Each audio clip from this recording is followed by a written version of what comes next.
தூய்மை மிகு நற்கருணைக்கு எல்லா காலமும்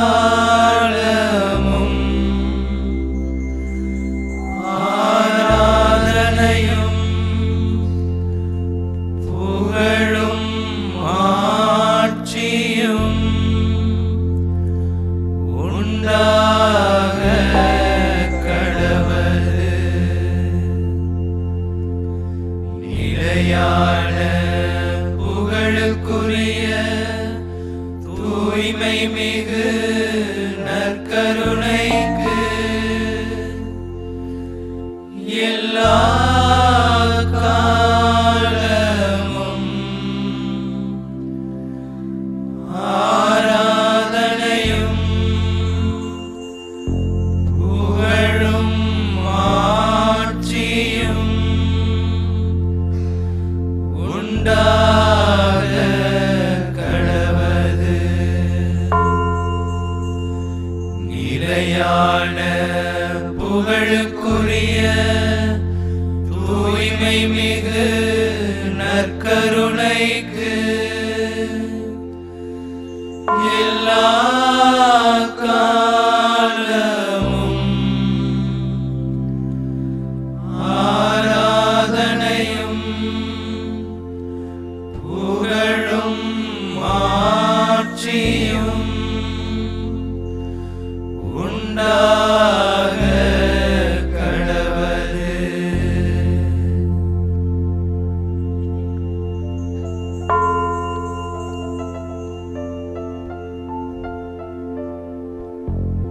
திருப்பாடல்கள் 121. மலைகளை நோக்கி என் கண்களை உயர்த்தினேன். எனக்கு உதவி எங்கிருந்து வரும்? விண்ணையும் மண்ணையும் உண்டாக்கிய ஆண்டவரிடமிருந்தே எனக்கு உதவி வரும். ஏனென்றால் இந்த திவ்ய நற்களை வீற்றிருக்கின்ற வல்லமையுள்ள கடவுள் உன் கால் இடராதபடி பார்த்துக் கொள்வார். உன்னை காக்கும் அவர் உறங்கிவிட மாட்டார். ஏனென்றால் இஸ்ராயேலை காக்கின்றவர் கண் அயர்வதும் இல்லை, உறங்குவதும் இல்லை. இந்த வல்லமையுள்ள தெய்வம் நம் ஒவ்வொருவருக்கும் பகலில் கதிரவன் போலவும் இரவில் நிலாவை போலவும் நம்மை பாதுகாத்து வழிநடத்தி கொண்டிருக்கின்றார்.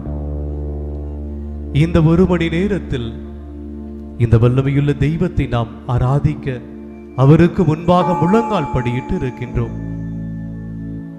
மனிதனோ முகத்தை பார்க்கின்றான், ஆனால் வல்லமையுள்ள தெய்வமோ நம்முடைய உள்ளத்தை ஊடுருவி பார்க்கின்றவராக இருக்கின்றார். உள்ளத்தை ஊடுருவி பார்க்கின்ற அந்த தெய்வம் இந்த நேரத்திலே மனதிலே வேதனையோடு, கஷ்டத்தோடு, பாரத்தோடு, மன போராட்டத்தோடு, சஞ்சலத்தோடு ஆண்டவருக்கு முன்பாக முழங்கால் படியிட்டு, ஆண்டவரே எனக்கு நீர் மட்டும் போதும் என்கின்ற உள்ளப்பாங்கோடு இந்த நேரத்திலே அவருக்கு முன்பாக நாம் இருக்கின்றோம். இந்த வல்லமையுள்ள தெய்வம் நம்மை ஒருபோதுமே கைவிட மாட்டார். நம்மை காக்கின்ற தெய்வம் ஒருபோதும் உறங்குவதில்லை, அயர்வதும் இல்லை. அந்த வல்லமையுள்ள தெய்வத்தை நாம் ஒவ்வொருவரும் இப்பொழுது ஆராதித்து அவரை நாம் புகழ்ந்து பாடுவோமா?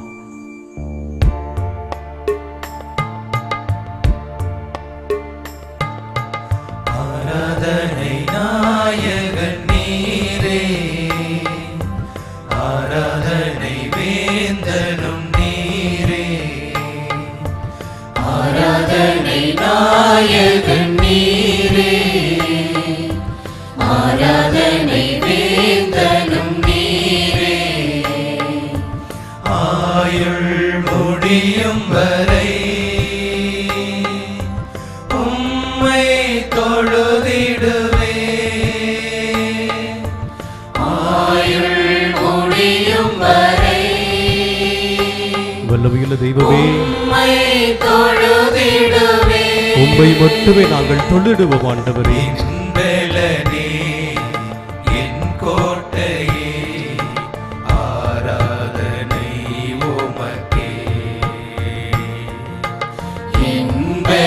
தேவனே என் கோட்டையே ஆராதனை உமக்கே.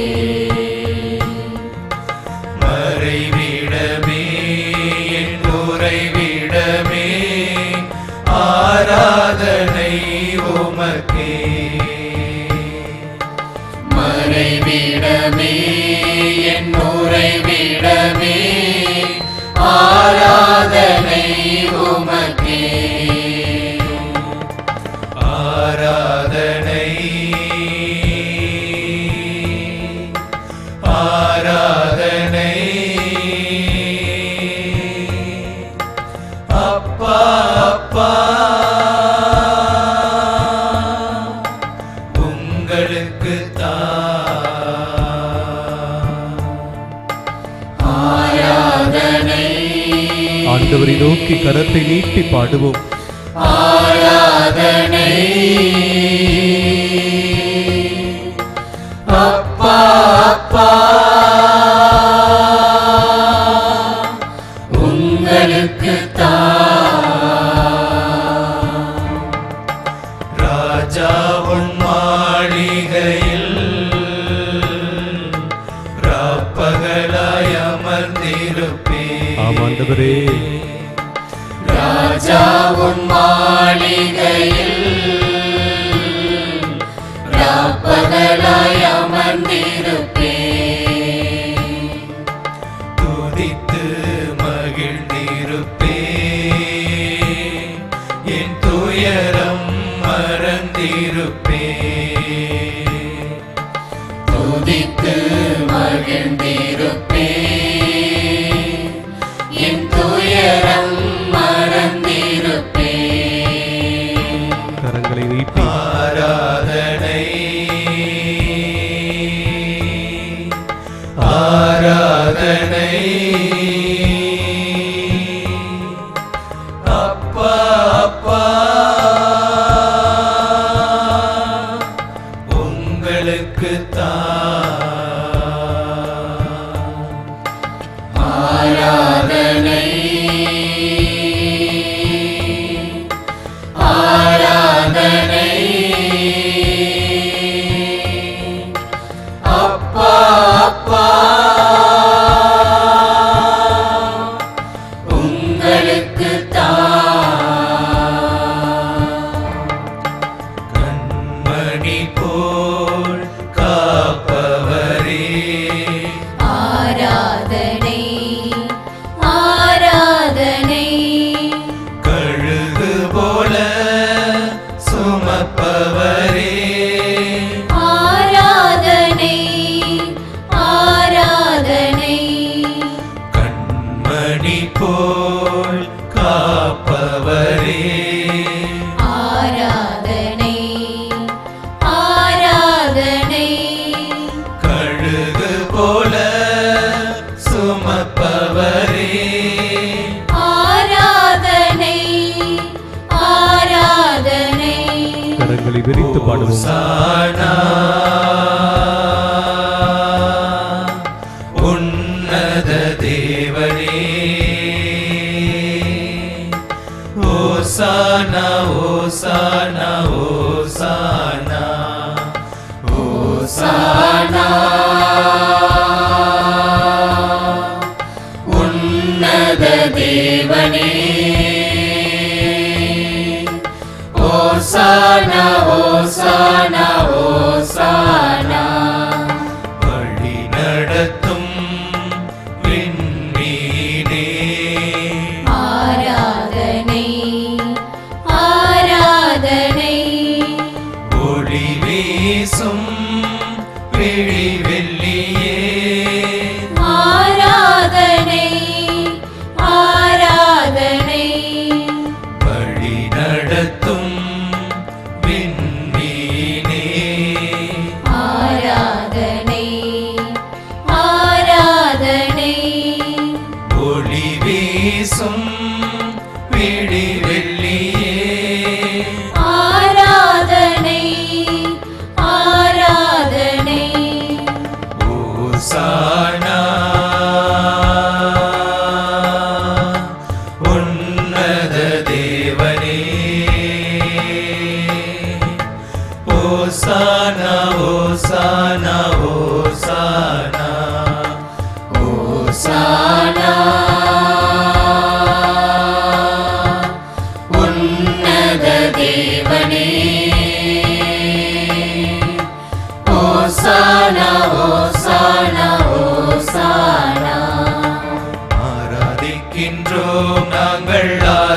ஆராதிக்கின்றோம்.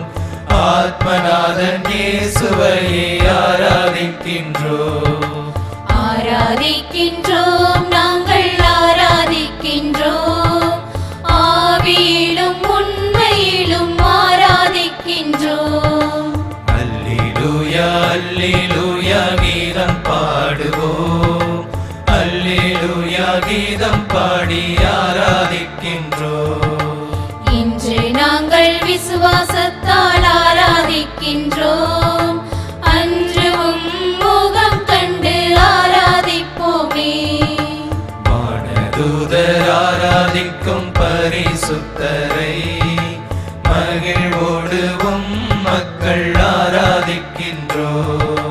பந்தனம் அவிழும் கட்டுகளுடையும் ஆராதனையாலே, கோட்டைகளுடையும் வாதைகளொழியும் ஆராதனையாலே, வியாதிகள் நீங்கும் சோர்வுகள் நீங்கும் ஆராதனையாலே, மண்குடமுடையும் அன்பு பெருகும் ஆராதனையாலே, அப்போஸ்தலர்கள் நள்ளிரவில் ஆராதித்தனரே.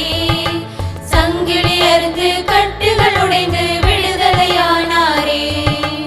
ஆராதனை ஆராதனை துதி ஆராதனை ஆராதனை. கரங்களை தட்டி பாடுவோம். ஆராதனை ஆராதனை துதி ஆராதனை ஆராதனை. அன்பு கூறுவே இன்னும் அதிகமாய் ஆராதிப்பே இன்னும் ஆர்வமாய். அன்பு கூறுவே இன்னும் அதிகமாய் ஆராதிப்பே இன்னும் ஆர்வமாய். உம்மை முழு உள்ளத்தோடு ஆராதிப்பே முழு பெலத்தோடு அன்பு கூறுவே. ஆராதனை ஆராதனை ஆராதனை ஆராதனை ஆராதனை ஆராதனை ஆராதனை ஆராதனை. எபினேசரே எபினேசரே இதுவரையில் உதவி நீரே. எபினேசரே எபினேசரே இதுவரையில் உதவி நீரே.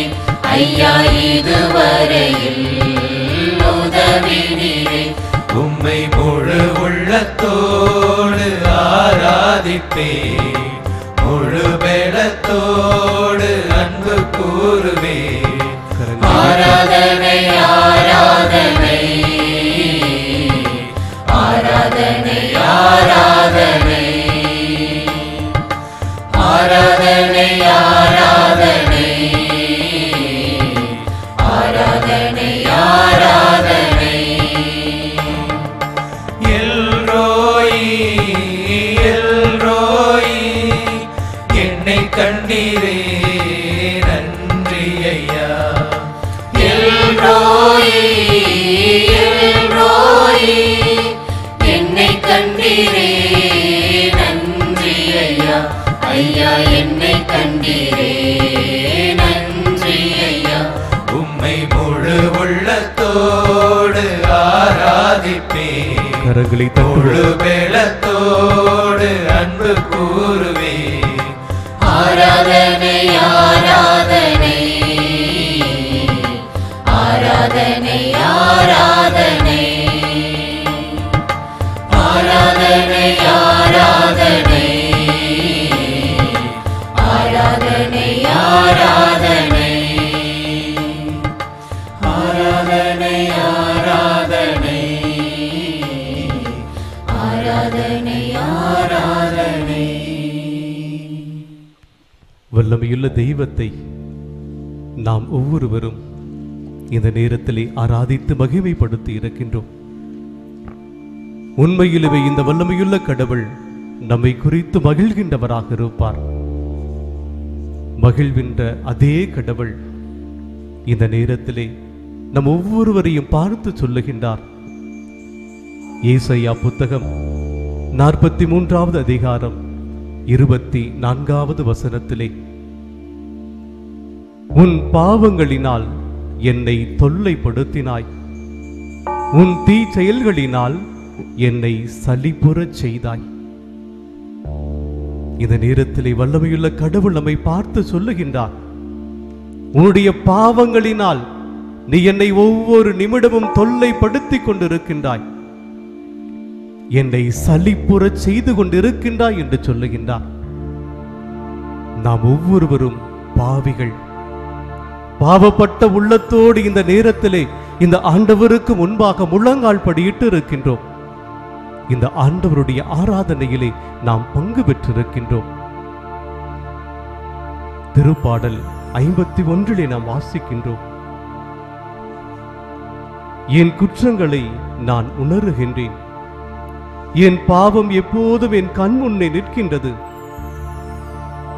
உமக்கு எதிராக நான் பாவம் செய்தேன், உம் பார்வையில் தீயன செய்தேன். இந்த வல்லமையுள்ள தெய்வம் நாம் செய்கின்ற ஒவ்வொரு பாவங்களையும் பார்த்து கொண்டிருக்கின்றார். இந்த உலக மனிதர்கள் பார்க்காமல் இருக்கலாம், ஆனால் நம்மை படைத்து கிறிஸ்தவராக அழைத்த இந்த வல்லமையுள்ள தெய்வம் நம் ஒவ்வொருவரையும் கண்காணிக்கின்றவராக இருக்கின்றார். நம் ஒவ்வொருவருக்கும் ஒவ்வொரு காவல் தூதுவர்களை நியமித்து இந்த வல்லமையுள்ள தெய்வம் நம்மை கண்காணித்துக் கொண்டிருக்கின்றார். இந்த வல்லமையுள்ள தெய்வத்திற்கு எதிராக செய்த பாவங்கள் ஒவ்வொன்றையும் இந்த நேரத்திலே நாம் நினைத்து பார்ப்போம்.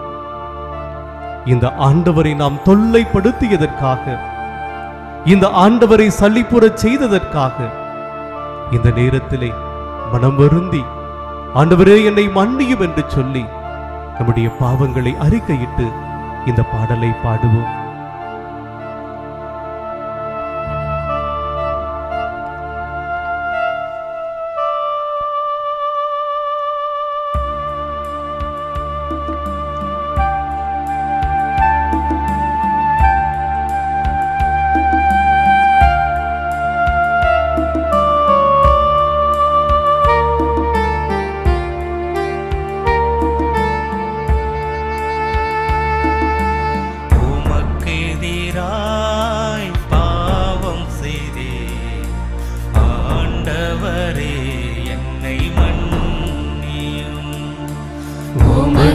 எதிராய் பாவம் செய்தேன், ஆண்டவரே என்னை மன்னியும். என்னை படைத்து என்னை அழைத்த வல்லமையுள்ள தெய்வமாகிய உமக்கு எதிராக, உம்முடைய அன்புக்கு எதிராக நான் பாவங்களை புரிந்திருக்கின்றேன். ஊதாரி மைந்தனை போல உமது அன்பை விட்டு விலகி நான் சென்றிருக்கின்றேன். என்னுடைய பாவ பலவீனங்களினால் உம்முடைய அன்பை இழந்த பிள்ளையாக இந்த நேரத்தில் எமக்கு முன்பாக இருக்கின்றேன். என்னுடைய பாவங்கள் ஒவ்வொன்றையும் நீர் இந்த நேரத்திலே மன்னியும்.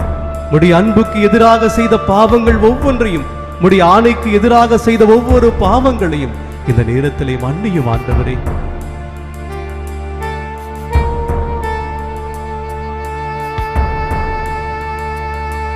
உன் அன்புக்கு எதிராய் பாவம் செய்தேன், உம் ஆணைக்கு எதிராய் பாவம் செய்தேன்.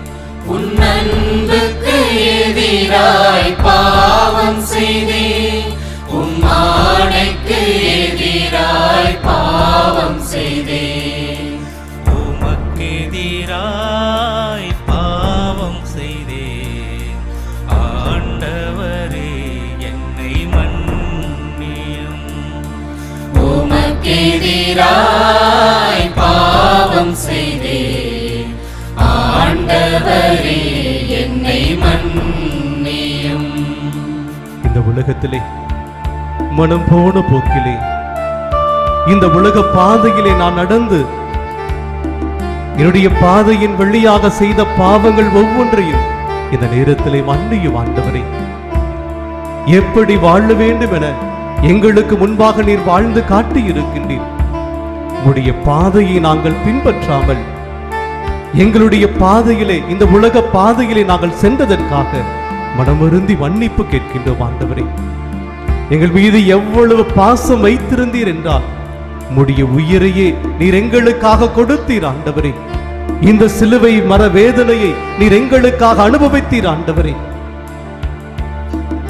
எங்களுடைய பாவங்கள் உம்முடைய சிலுவை பாரத்தை அதிகமாக்கி கொண்டுதான் இருக்கின்றது ஆண்டவரே. இனி வருகின்ற நாட்களிலாவது உம்முடைய சிலுவை பாரத்தை குறைக்க, நாங்கள் பாவமில்லாமல் இந்த உலகத்திலே வாழ நீர் நடந்த பாதையிலே நாங்களும் நடப்போம் என்கின்ற அந்த உறுதியோடு இந்த வார்த்தைகளை நாம் பாடுவோம். உம் பாதைக்கு எதிராய் பாவம் செய்தேன், உம் பாசத்திற்கு எதிராய் பாவம் செய்தேன். உம் பாதைக்கு எதிராய் பாவம் செய்தேன், உம் பாசத்திற்கு எதிராய் பாவம் செய்தேன். உமக்கெதிராய் பாவம் செய்தேன், ஆண்டவரே என்னை மன்னியும். உமக்கெதிராய் பாவம் செய்தேன், ஆண்டவரே என்னை மன்னியும். தாயின் கருவில் உருவாகும் முன்பே நான் உன்னை பெயர் சொல்லி அழைத்தேன், உன்னை என்னுடைய உள்ளம் கையிலே தாங்கி வழிநடத்திக் கொண்டிருக்கிறேன் என்று சொன்ன ஆண்டவரே, இதை உணர்ந்தும் நான் என்னுடைய விருப்பப்படி இந்த உலகத்திலே நான் வாழ்ந்து இந்த உலக பாவங்கள் அநேகவற்றை கட்டி கொண்டிருக்கின்றேன் ஆண்டவரே. நீர் விரும்புவது எங்களுடைய தூய பரிசுத்த உள்ளத்தை மட்டுமே ஆண்டவரே. தூய பரிசுத்த உள்ளத்தை நீர் விரும்புகின்றீர் என்பதை உணர்ந்தும் நாங்கள் எங்களுடைய மனம் போன பாதையிலே நடந்து நாங்கள் எங்களுடைய விருப்பப்படி நாங்கள் நடந்து உமக்கு எதிராக பாவங்கள் செய்ததன் வழியாக உம்முடைய இரக்கத்தை நாங்கள் இழந்து இந்த நேரத்திலே உமக்கு முன்பாக இருக்கின்றோம் ஆண்டவரே. இந்த நேரத்திலே எங்களுடைய விருப்பம் அல்ல, மாறாக உம்முடைய விருப்பம் நிறைவேறட்டும் என்று தந்தையினுடைய விருப்பத்தை அறிந்து நீர் நடந்தது போல நாங்களும் இந்த நேரத்திலே உம்முடைய விருப்பத்தை அறிந்து இந்த உலக பாவங்களிலே நாங்கள் வாழாமல் உம்முடைய பிள்ளையாக வாழக்கூடிய அந்த ஆற்றலை பெற இந்த நேரத்திலே இந்த வரிகளை பாடி நம்முடைய பாவங்களை அறிக்கிடுவோம்.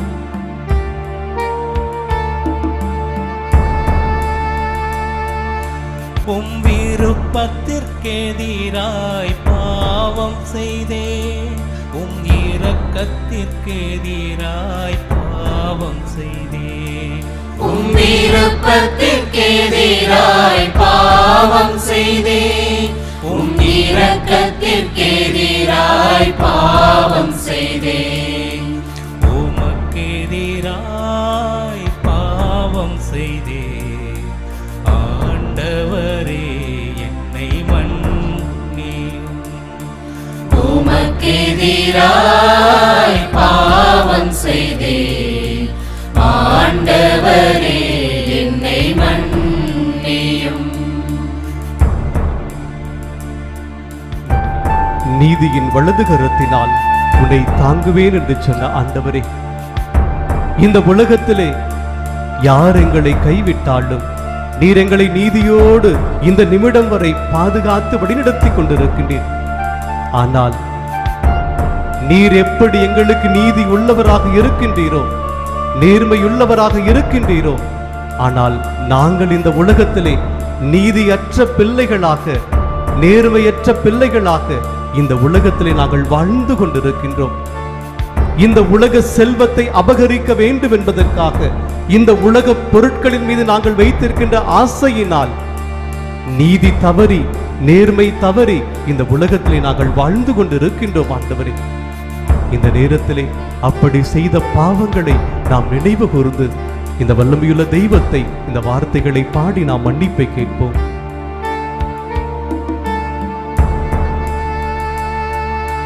நீதிக்கு எதிராய் பாவம் செய்தேன், நேர்மைக்கு எதிராய் பாவம் செய்தேன். நீதிக்கு எதிராய் பாவம் செய்தேன், நேர்மைக்கு எதிராய் பாவம் செய்தேன். உமக்கு பாவம் செய்தேன். ஆண்டவரே என்னை மன்னியும். உமக்கெதிராய் பாவம் செய்தேன். ஆண்டவரே என்னை மன்னியும். உன்னுடைய உடல் தூய ஆவியானவருடைய ஆலயம் என்பது உனக்கு தெரியாதா? நம்முடைய உடல் முழுவதும் கடவுளுக்கு சொந்தம். கடவுள் நம்மை அவருடைய சாயலாக, பாவனையாக, அவருடைய உயிரை கொடுத்து நம்மை படைத்திருக்கின்றார். நம்முடைய உடல் முழுவதும் இந்த வல்லமையுள்ள தெய்வத்திற்கு சொந்தம்.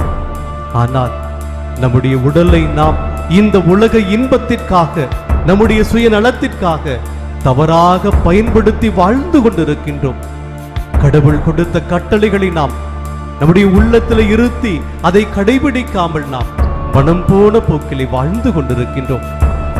நம்முடைய கற்பிற்கு எதிராகவும் நம்முடைய கடமைகளுக்கு எதிராகவும் நாம் செய்த பாவங்கள் ஒவ்வொன்றையும் இந்த நேரத்திலே நினைத்து பார்த்து, ஆண்டவரே எங்களை மன்னியும் என்று சொல்லி இந்த வரிகளை நாம் பாடுவோம். கற்பிற்கு எதிராய் பாவம் செய்தேன். கடமைக்கு எதிராய் பாவம் செய்தேன். கற்பிற்கு எதிராய் பாவம் செய்தேன்.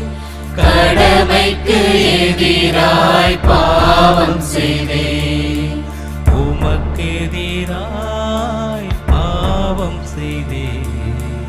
ஆண்டவரே என்னை மன்னியும். உமக்கெதிராய் பாவம் செய்தேன். ஆண்டவரே என்னை மன்னியும். நம்முடைய பாவங்களுக்காக இந்த நேரத்திலே மனமருந்தி நாம் மன்னிப்பை வேண்டி இருக்கின்றோம். ஏசாயா புத்தகம் 43வது அதிகாரம் 25வது வசனத்திலே கடவுள் நம் ஒவ்வொருவரையும் பார்த்து இந்த நேரத்திலே சொல்லுகின்றார், நானே உன் குற்றங்களை என் பொருட்டு துடை தளிக்கின்றேன், உன் பாவங்களை நினைவில் கொள்ள மாட்டேன் என்று சொல்லுகின்றார். நம்முடைய கடவுளுடைய அன்பு அதுதான். நாம் எத்துணை பாவியாக இருந்தாலும் சரி, இந்த ஆண்டவர் ஒரு நொடி பொழுதிலே அவைகளை வல்லமையுள்ள அவருடைய கரத்தினால், ஆணி கொண்ட இரத்தத்தினால் கழுவி போக்குகின்றவராக இருக்கின்றார். நம்முடைய பாவங்களை அவர் நினைவிலே கொள்ளவில்லை என்று சொல்லுகின்றார். எவ்வளவு வல்லமையுள்ள தெய்வம், எவ்வளவு ஆசீர்வாதத்தை தருகின்ற தெய்வம்! அந்த வல்லமையுள்ள தெய்வம், அந்த ஆசீர்வாதத்தை தருகின்ற தெய்வம் என் கூடவே இரும் என்று நாம் கேட்போமா? ஏனென்றால் அந்த வல்லமையுள்ள தெய்வத்தினால் எதையும் செய்ய முடியும். எரேமியா புத்தகம் 15வது அதிகாரம் 20வது வசனம், நான் உன்னை அவர்கள் முன் வலிமை வாய்ந்த வெண்கல சுவராக்குவேன். அவர்கள் உனக்கு எதிராக போராடுவார்கள், ஆனால் உன்மேல் வெற்றி கொள்ள மாட்டார்கள். ஏனெனில் உன்னை விடுவிக்கவும் காக்கவும் நான் உன்னோடு இருக்கின்றேன் என்று சொல்லுகின்றார். இந்த கடவுள் வெற்றியை கொடுக்க நம்மோடு இருக்கின்றேன் என்று சொல்லுகின்றார். அப்படி சொல்லுகின்ற அந்த வல்லமையுள்ள தெய்வத்தை, ஆண்டவரே நீ எங்க கூடவே இருங்க, நீங்க இல்லாம நாங்க வாழ முடியாது, எங்க பக்கத்திலேயே இருங்க. இந்த வல்லமையுள்ள தெய்வத்தை பார்த்து நாம் இந்த பாடலை பாடி இந்த ஆண்டவரை நம்மோடு ஒன்றாக இணைந்து வாழ துடிக்கின்ற அந்த வல்லமையுள்ள தெய்வத்தை, அவருடைய பிரசன்னத்தை உணர்ந்து நாம் இந்த வரிகளை பாடி இந்த வல்லமையுள்ள தெய்வத்தை ஆராதிப்போம்.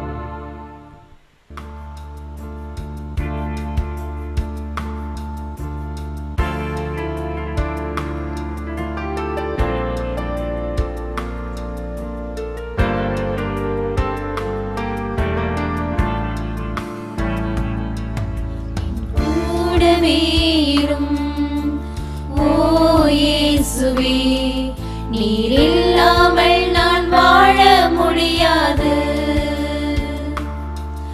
என் பக்கத்திலே இரும் ஓ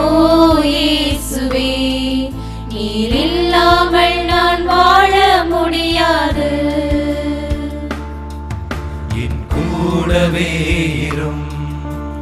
ஓ இயேசுவே, நீர் இல்லாமல் நான் வாழ முடியாது. என் பக்கத்திலே இரும். ஓ இயேசுவே, நீர் இல்லாமல் நான் வாழ முடியாது. இருள் சூழ்ந்த பள்ளத்தாக்கில் நான் நடக்க நேர்ந்தாலும் தீமையானது எதற்கும் நான் அஞ்சினேன். ஏனென்றால் இந்த வல்லமையுள்ள தெய்வம் நம்மோடு இருந்து தீமைகள் அனைத்திலும் இருந்து நம்மை காக்கின்ற கடவுளாக இருக்கின்றார். நம்முடைய வாழ்வு உயிரற்று போனாலும் இந்த வல்லமையுள்ள தெய்வத்தினுடைய கரத்தினால் ஒவ்வொரு நிமிடமும் உயிரை கொடுத்து நம்மை பாதுகாக்கின்றவராக இருக்கின்றார். நம்முடைய வாழ்வு இருளான வாழ்வு அல்ல, மாறாக வெளிச்சம் நிறைந்த வாழ்வாக இருக்கின்றது என்கின்ற அந்த நம்பிக்கையோடு விசுவாசத்தோடு இந்த வார்த்தைகளை பாடி நாம் இந்த வல்லமையுள்ள தெய்வத்தை ஆராதிப்போம். இருளான வாழ்க்கையிலே வெளிச்சமானீரே, உயிரற்ற வாழ்க்கையிலே ஜீவனானீரே. இருளான வாழ்க்கையிலே வெளிச்சமானீரே, உயிரற்ற வாழ்க்கையிலே ஜீவனானீரே. என் வெளிச்சம் நீரே, என் ஜீவனும் நீரே, எனக்கெல்லாமே நீங்கதானப்பா. என் வெளிச்சம் நீரே, என் ஜீவனும் நீரே, எனக்கெல்லாமே நீங்கதானப்பா.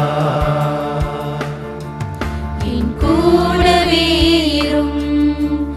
ஓ இயேசுவே, நீர் இல்லாமல் நான் வாழ முடியாது. என் பக்கத்திலே இரும். ஓ இயேசுவே, நீர் இல்லாமல் நான் வாழ முடியாது. 1 பேதுரு 5வது அதிகாரம் 6 மற்றும் 7 வசனங்கள். இவை இரண்டையும் கடவுள் நம் ஒவ்வொருவருக்கும் இந்த நேரத்திலே வாக்குத்தத்தமாக தருகின்றார். அந்த வாக்குத்தத்தம் என்ன என்று நாம் இப்பொழுது வாசிப்போம். கடவுளுடைய வல்லமை மிக்க கரத்தின் கீழ் உங்களை தாழ்த்துங்கள், அப்பொழுது அவர் ஏற்ற காலத்தில் உங்களை உயர்த்துவார். உங்கள் கவலைகளை எல்லாம் அவரிடம் விட்டு விடுங்கள், ஏனெனில் அவர் உங்கள் மேல் கவலை கொண்டுள்ளார்.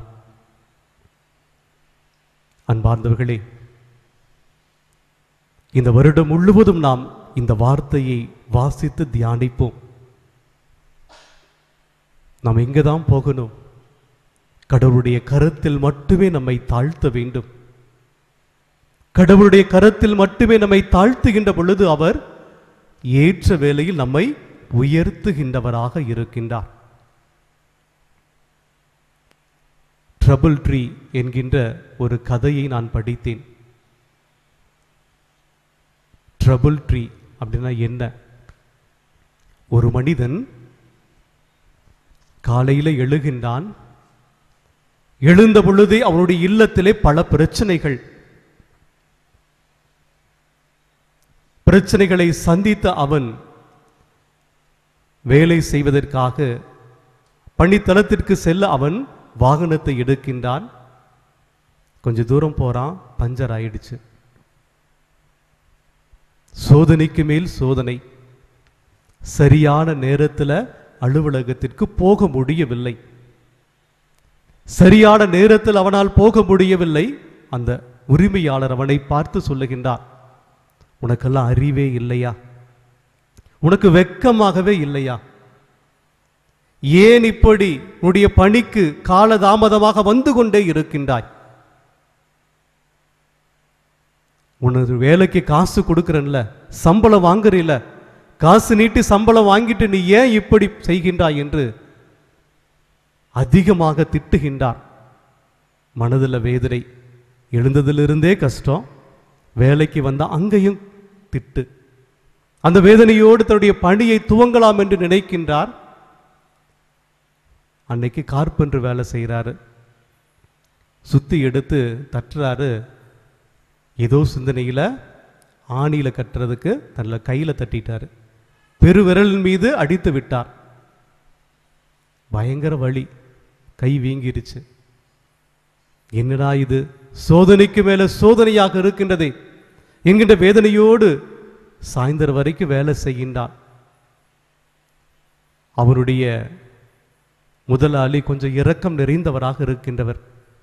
ஐயோ, இவனை திட்டனே, அவனுடைய வாகனம் வேற பழுதாகி இருக்கின்றதே, நாம போய் அவனை விட்டு விட்டு வரலாம் வீட்டில் என்று நினைத்து அவனை அழைக்கின்றார்.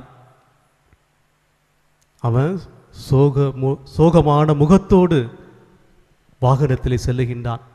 செல்லுகின்ற பொழுது காலையிலிருந்து நடந்த அந்த வேதனையை, துன்பத்தை, கஷ்டத்தை அவர்கிட்ட சொல்லிக்கிட்டு வராரு.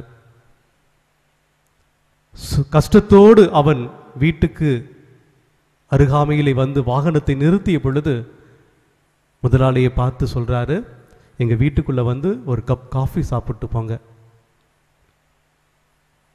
முதலாளி பாவம் சோகத்தில் இருக்கிறானேன்னு சொல்லிட்டு வீட்டுக்குள்ள போறாரு. வீட்டுக்குள்ள கேட்டுக்குள்ள போனவன் ஒரு மரத்துக்கிட்ட போறான். அந்த மரத்துக்கிட்ட போயிட்டு அந்த மரத்தை 2 கைகளினாலும் இப்படி தொட்டு ஏதோ வாய்க்குள்ள முணுமுணுத்து கொண்டிருக்கின்றான். முணுமுணுத்து கொண்டிருந்த கொஞ்ச நேரத்தில் சோகமாக இருந்த அவனுடைய முகமானது சந்தோஷமா மாறுது. அவனுடைய குழந்தை ஓடி வருகின்றது. அந்த குழந்தைய வாரி அணைக்கின்றான். சந்தோஷத்தோடு அந்த குழந்தையோடு உரையாடுகின்றான். வீட்டுக்குள்ள போறான். மனைவி கூட சந்தோஷமா பேசுறான், மகிழ்ச்சியா பேசுறான். இந்த முதலாளிக்கு என்னடா இவ்வளோ சோகத்தோடு வந்தானே, வீட்டுக்குள்ள வந்தா அந்த மரத்தை தொட்டா இவ்வளோ சந்தோஷம் ஆயிட்டானே, எப்படியாவது கேட்டே ஆக வேண்டும் என்று நினைக்கின்றான். டீ எல்லாம் குடிச்சிட்டு வெளியே வரான். அப்போ வந்து கேட்குறான், இவ்வளவு சோகமா வந்தியே, எப்படி நீ இவ்வளவு சந்தோஷமா அந்த மரத்தை தொட்ட உடனே உன்னால இருக்க முடியுது? அதுக்கு அவன் சொன்னான், நான் ஒவ்வொரு நாளும் வேலை முடித்து வருகின்ற பொழுது என்னுடைய கஷ்டத்தை, என்னுடைய துன்பத்தை, என்னுடைய வேதனையை, என்னுடைய அவமானத்தை, என்னுடைய பாரத்தை, என்னுடைய இழப்புகளை அந்த மரத்துக்கிட்ட சொல்லுவேன். நான் உங்ககிட்ட இறக்கி வைக்கிறேன். உங்ககிட்ட நான் இப்ப இறக்கி வைத்து விட்டு நான் வீட்டுக்கு போறேன். நாளை காலை வருகின்ற பொழுது அது இருந்தா நான் எடுத்துக்கிட்டு போய்க்கிறேன்.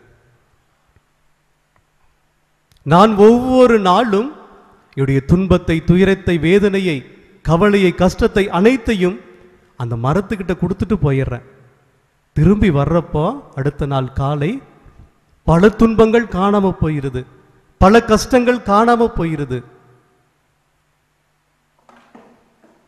சிந்தித்துக் கொண்டிருந்த பொழுது நற்கருணை ஆண்டவருக்கு முன்பாக இந்த கதையினுடைய அர்த்தம் புரிந்தது.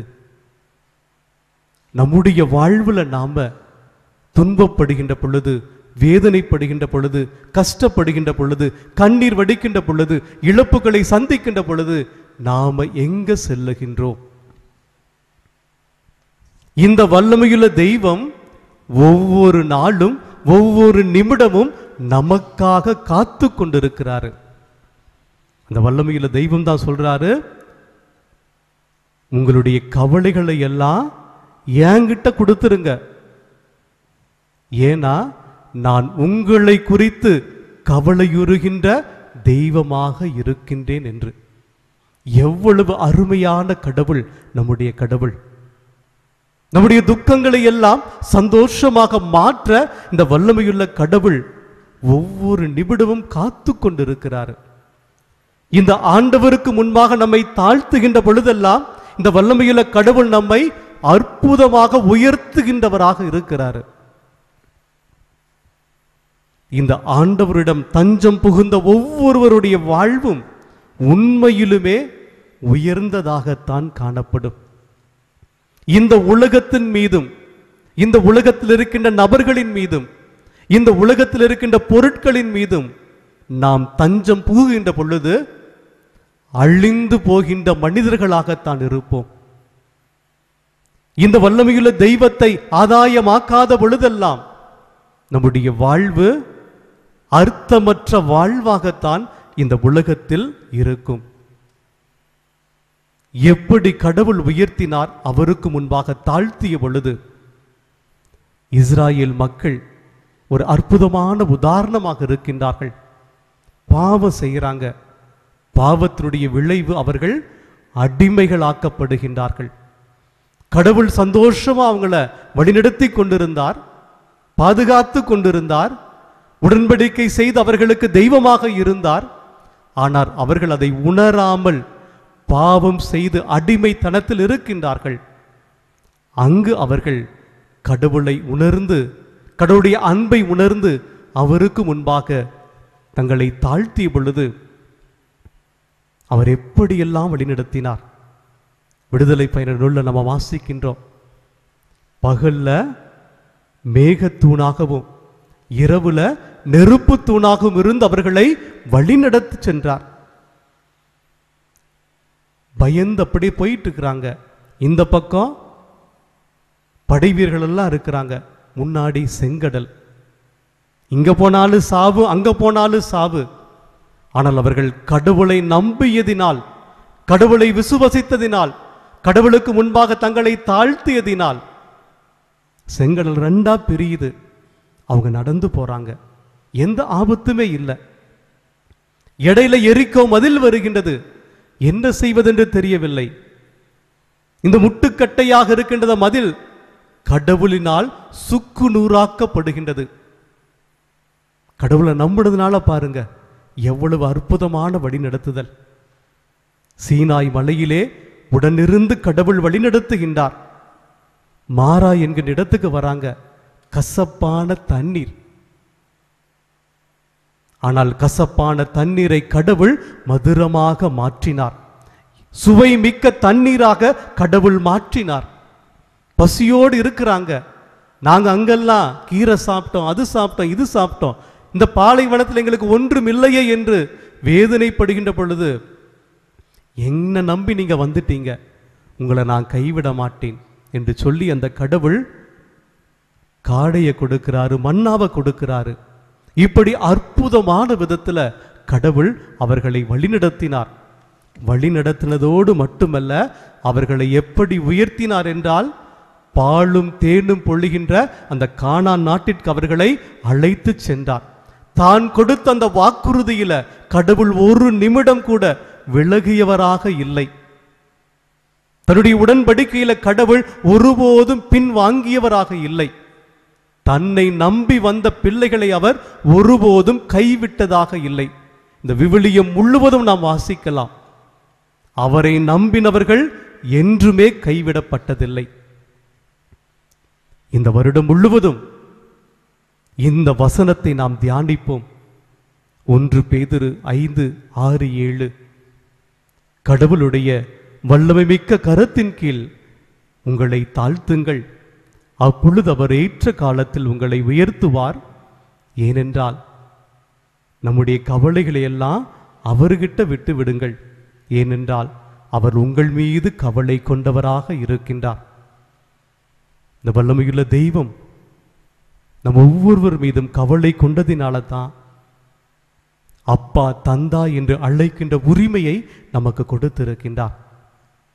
தாயுன்னை மறந்தாலும் நான் உன்னை ஒருபோதும் மறவேன் என்று சொல்லி இந்த வல்லமையுள்ள தெய்வம் நம் ஒவ்வொருவருக்கும் தாயாக தந்தையாக இருந்து நம்மை அவருடைய தோள் மேல் சுமந்து நம்மை பாதுகாத்து வழிநடத்தி கொண்டிருக்கின்றார். நம்மை புரிந்த ஒரே தெய்வம் இவர் மட்டும்தான். இந்த நேரத்திலே தாயாக தந்தையாக இருக்கின்ற இந்த வல்லமையுள்ள தெய்வத்தை பார்த்து இந்த பாடலை பாடி நாம் இந்த வல்லமையுள்ள தெய்வத்தினுடைய ஆசிரை நாம் பெற்றுக்கொள்வோம்.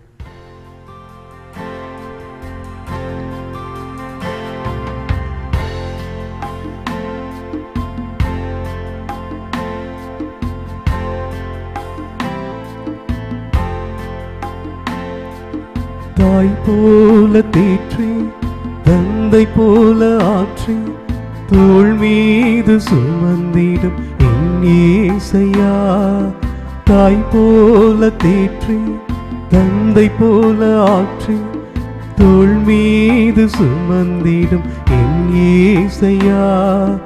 உம்மை போல புரிந்து கொள்ள யாரும் இல்லையே, உம்மை போல அரவணைக்க யாரும் இல்லையே, உம்மை போல புரிந்து கொள்ள யாரும் இல்லையே, உம்மை போல அரவணைக்க யாரும் இல்லையே. நீர் போதும் என் வாழ்விலே இயேசையா, நீர் போதும் என் வாழ்விலே, நீர் போதும் என் வாழ்விலே இயேசையா, நீர் போதும் என் வாழ்விலே. தாய் போல தேற்றி தந்தை போல ஆற்றி தோள் மீது சுமந்திடும் என் இயேசையா.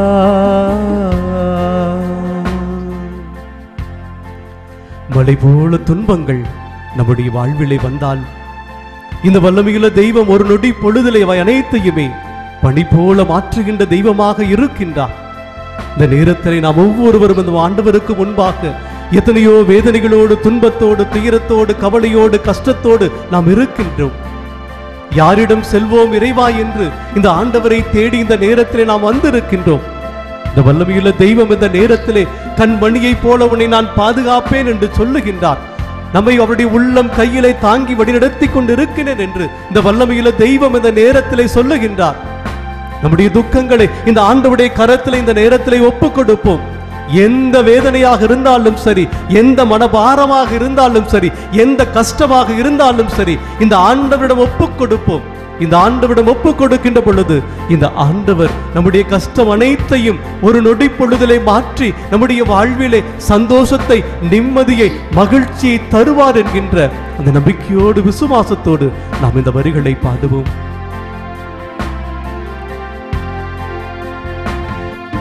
மலை போல துன்பம் என்னை சூழும் போது அதை பனி போல உருகிட செய்பவரே. மலை போல துன்பம் என்னை சூழும் போது அதை பனி போல உருகிட செய்பவரே. கண்மணி போல் என்னை காப்பவரே, உள்ளம் கையில் பொறிந்தென்னை நினைப்பவரே. கண்மணி போல் என்னை காப்பவரே, உள்ளம் கையில் பொறிந்தென்னை நினைப்பவரே. நீர் போதும் என் வாழ்விலே இயேசையா, நீர் போதும் என் வாழ்விலே,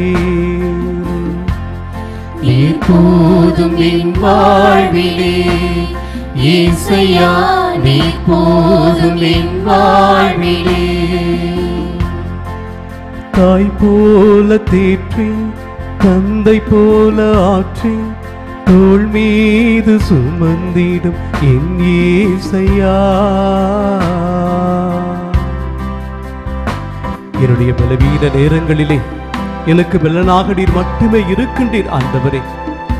என்னுடைய வாழ்விலே நிழல் போல இருந்து எந்த துன்பம் வந்தாலும் என்னை விலகாமல் என்னை காத்து வழிநடத்துகின்ற தெய்வமாக நீர் இருக்கின்றீர் என்கின்ற இந்த நேரத்திலே நம்பி விசுவாசித்து நாம் ஒவ்வொருவரும் இந்த ஆண்டு முழுவதும் இந்த வல்லமையுள்ள தெய்வம் நம்மை பாதுகாத்து வழிநடத்த வேண்டும் எனவும், நமக்கு அரணும் கோட்டையுமாக இருந்து இந்த வல்லமையுள்ள தெய்வம் நம்மை காக்க வேண்டும் எனவும், நமக்கு விலகாமல் இந்த தெய்வம் நம்மோடு கூடவே இருந்து நம்மை வழிநடத்த வேண்டும் எனவும் நம்மை இந்த ஆண்டவருடைய கரத்திலே ஒப்புக் கொடுப்போமா? ஒப்புக் கொடுத்த பிள்ளைகளாக இந்த வார்த்தைகளை பாடி நாம் ஆண்டவரோடு நாம் இணைவோம். பலவீன நேரம் கிருபை உனக்கு போதும், பலவீனத்தில் பலன் தருவேன் என்றீர். பலவீன நேரம் கிருபை உனக்கு போதும், பலவீனத்தில் பலன் தருவேன் என்றீர். நிழல் போல என் வாழ்வில் வருபவரே, விலகாமல் துணை நின்று காப்பவரே. நிழல் போல என் வாழ்வில் வருபவரே, விலகாமல் துணை நின்று காப்பவரே, நீர் போதும் என் வாழ்விலே. இயேசையா நீர் போதும் என் வாழ்விலே. நீர் போதும் என் வாழ்விலே. இயேசையா நீர் போதும் என் வாழ்விலே. தாய் போல பாசம், தந்தை போல நேசம், ஒரு தோழன் போல புரிந்து கொண்ட என் இயேசையா, உம்மை போல புரிந்து கொண்டது யாரும் இல்லையே, உம்மை போல அரவணைப்பதும் யாரும் இல்லையே, உம்மை போல புரிந்து கொண்டது யாரும் இல்லையே, உம்மை போல அரவணைப்பதும் யாரும் இல்லையே. நீர் போதும் என் வாழ்விலே. இயேசையா நீர் போதும் என் வாழ்விலே. நீர் போதும் என் வாழ்விலே. இயேசையா நீர் போதும் என் வாழ்விலே. நீர் போதும் என் வாழ்விலே. இயேசையா நீர் போதும் என் வாழ்விலே. நீர் போதும் என் வாழ்விலே. இயேசையா நீர் போதும் என் வாழ்விலே. தாய் போல நம்மை தேற்றி வழி நடத்துகின்ற அந்த தெய்வத்தை சீராக்கின் ஞான நூல் 2வது அதிகாரம் 3வது வசனத்தில் நாம் வாசிப்பதைப் போல, ஆண்டவரை சிக்கென பிடித்துக்கொள், அவரை விட்டு விலகிச் செல்லாதே, உன் வாழ்க்கையில் முடிவில் வல்லமை அடைவாய். இந்த வல்லமையுள்ள தெய்வத்தை நாம் சிக்கென பிடித்து கொண்டு நம்முடைய வாழ்க்கை பயணத்தை இவருடைய ஆசீர்வாதத்தோடு நாம் இப்பொழுது தொடர்வோம்.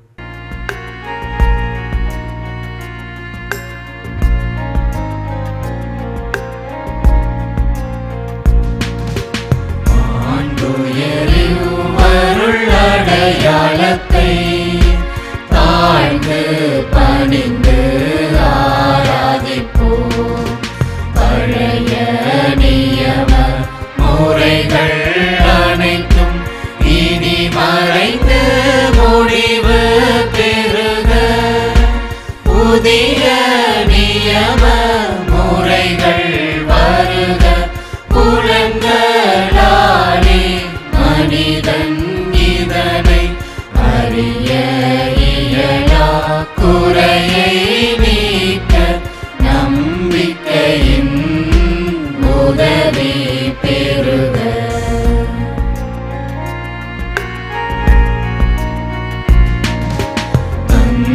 தந்தையவர்க்கும் மகனவர்க்கும் புகழ்ச்சியோடு வெற்றியாக்கும்.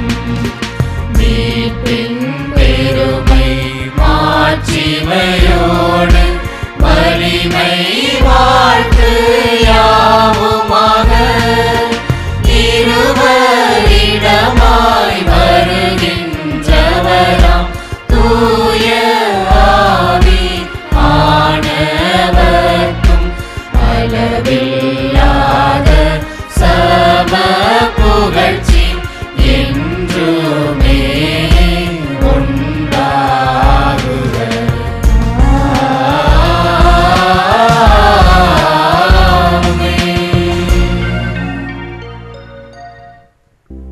ஜெபிப்போமாக. இறைவா, இந்த வியப்புக்குரிய அடையாளத்திலே உம்முடைய திருப்பாடு நினைவை எங்களுக்கு விட்டு சென்றீர்.